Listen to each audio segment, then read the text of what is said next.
Kamusta mga ate, kuya, beshi? Si Chari po ito mula sa The Sun, Moon, Stars, PH Tarot.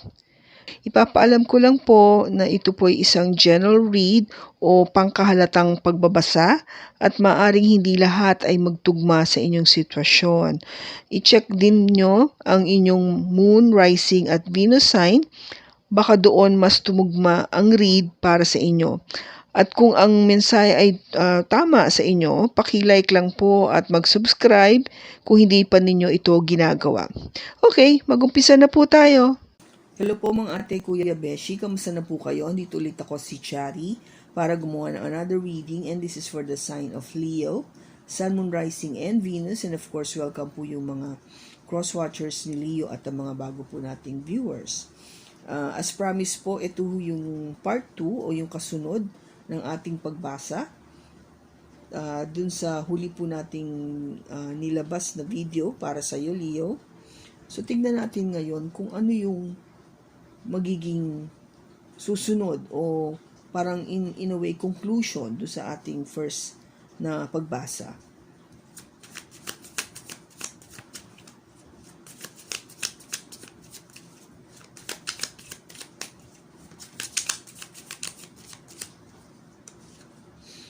We have the Five of Wands, the Two of Swords, the Knight of Cups, the Five of Swords, the King of Pentacles, the Queen of Pentacles, the Tower, the Three of Wands,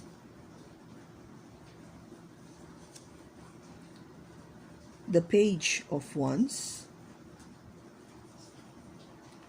and the outcome is the Four of Cups.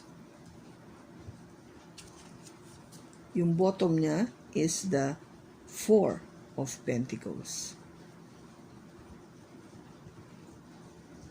Of course, interesting po. Kasi yung Four of Pentacles dito sa bottom mo, ng second reading, is the outcome ng first reading mo.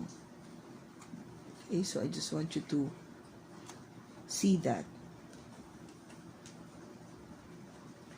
Now, yung heart of the matter kasi natin dito, second reading mo, is the Five of Wands. This energy, ang binibigay nito is confusion, kaguluhan, conflict, pag-aaway. Okay?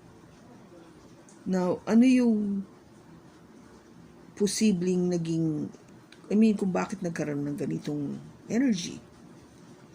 Ito kasi, yung energy nitong Five of Wands is, as I would read it, no, paano ko siya babasahin is, dalawang bagay siyang pinanggagalingan. Una, pwedeng something within, no? May conflict sa'yo. Something within you. Or it could have conflict from the environment, sa labas. From a group of people that is influencing you. Yung malakas yung influensya sa'yo. Kaya nagkakaroon ng conflict. So, in other words, naapektuhan ka sa kaguluhan na ito na dinadala ng group of people na ito sa buhay mo. Or, it could be you, internal conflict sa sarili mo. Now, since this is something to do with the Queen of Pentacles, which is your energy, I would say there is something conflicting pagdating sa'yo. Merong kang hindi naiintindihan, hindi ka sure. No, kung ba parang nagdidili-dali ka, parang ano na ba? What's crossing this reading is the Two of Swords. Hindi ka hindi ka maka-decide. You cannot move forward.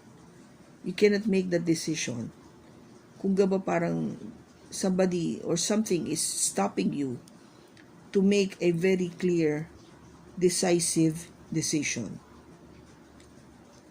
Okay? Kasi kung titignan mo dito, no, sa card na ito, nakatakip ang mata mo.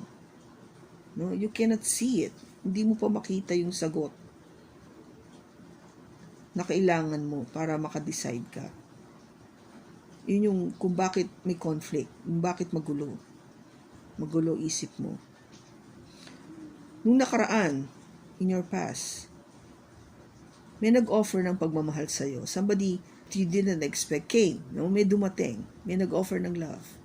Diba? Sabi ko kasi before you're single and sabi mo nga you're willing to reconsider getting in a relationship and eventually get married if you happen to find the right person.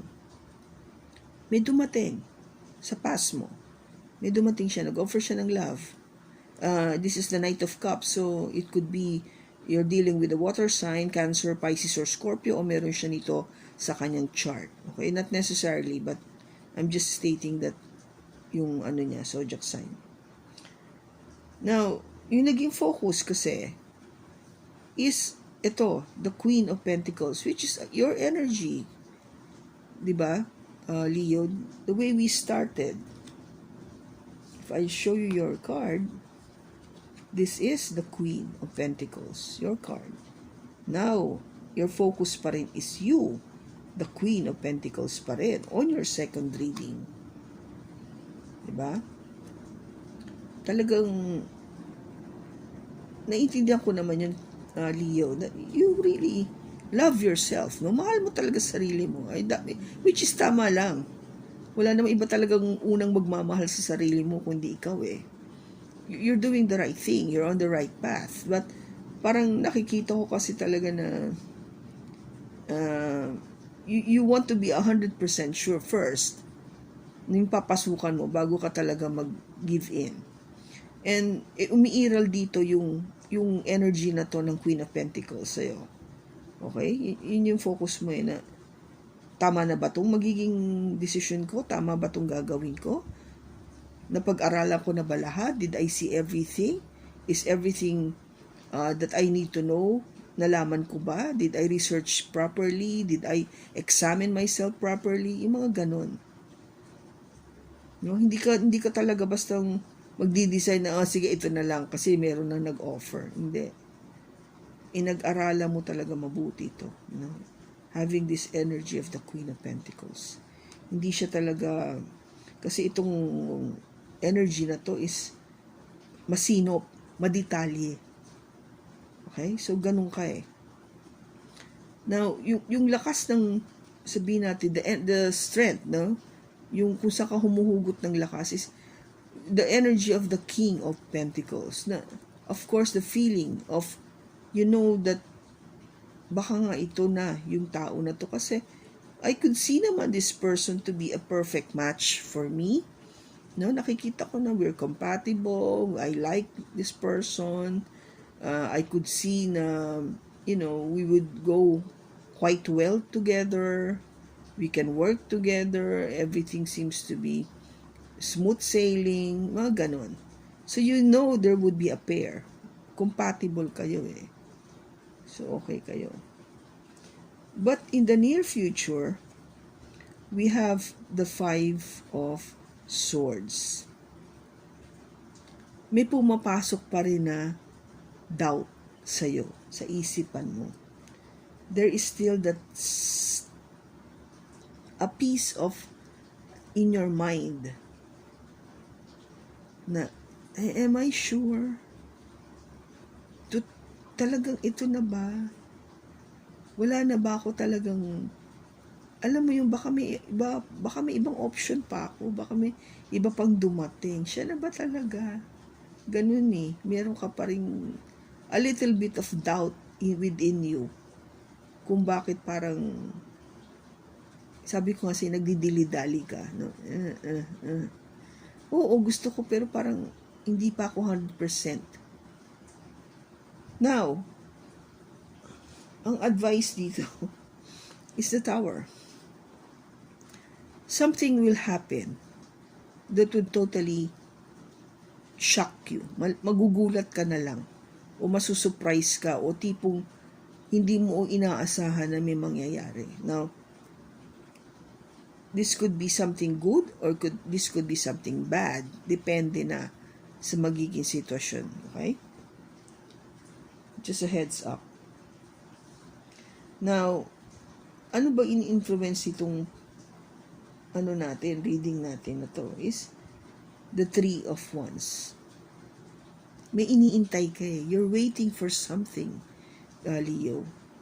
Meron kang iniintay na mangyari. O maybe you're waiting for what? Another opportunity?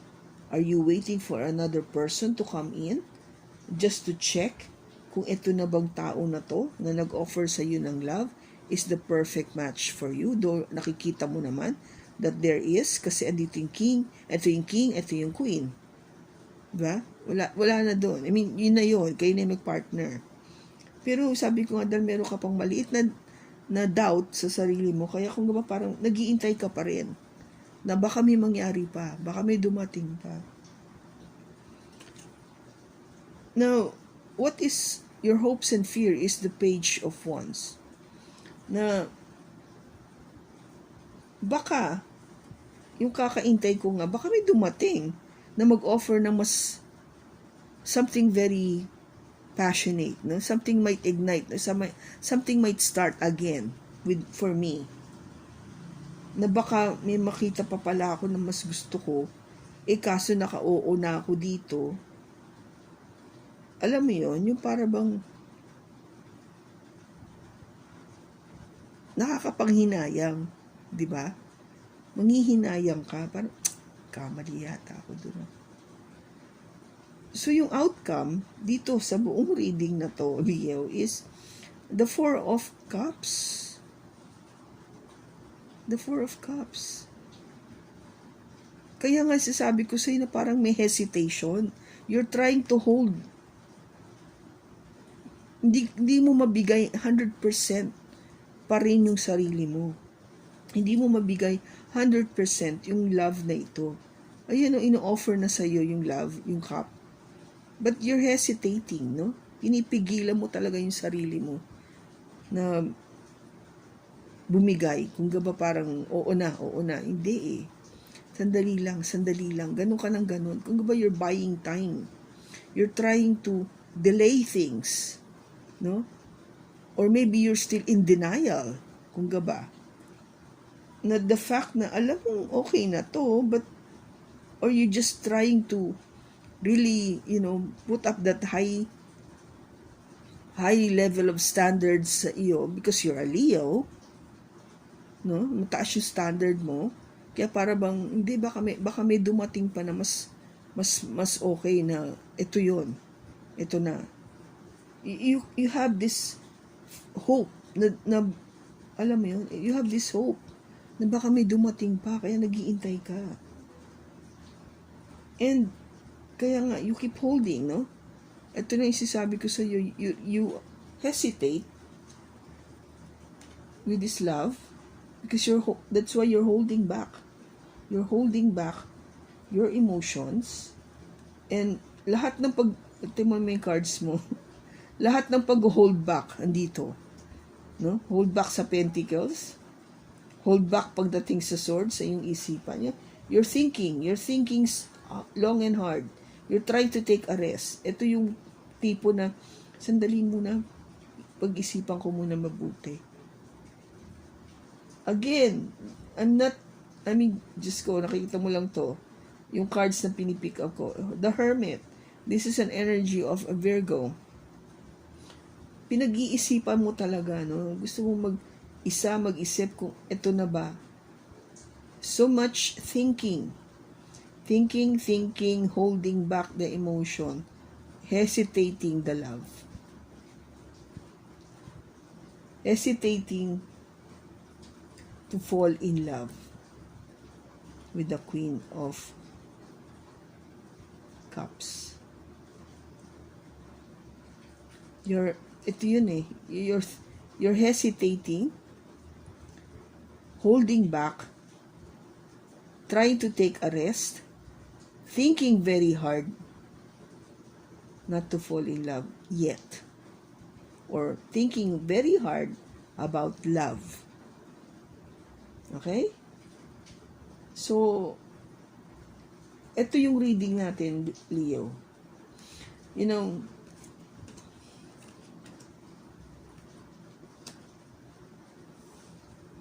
yung decision na ito is really up to you. Sinasabi ko lang sa'yo dito kung ano yung nakikita ko. Kasi kahit nasabihin ko sa yung okay na kayo, perfect match kayo, this person may love sa'yo, but it is within you. Yung conflict is coming within you. Yung gulo ng pag-iisip, nanggagaling sa'yo. That's why you cannot decide. And that is something na ikaw lang, Leo. It is only you and nobody else can help you with. Kahit na itong mother figure mo, yun sa first reading natin, yung mother figure mo, o kahit itong reading na to sa tarot, kahit na sabihin natin na yung friends mo nagsasabi or you're being given that advice, hindi pa rin ikaw pa rin. It is you. So I hope na you would be able to make that decision. So tignan natin kung anong advice mo. Tignan natin kung ano pa yung gusto sabihin ni Angel sa iyo. Oh God. Ano po yung message for Leo? Full moon in Pisces. It says here, forgive. Magpatawad.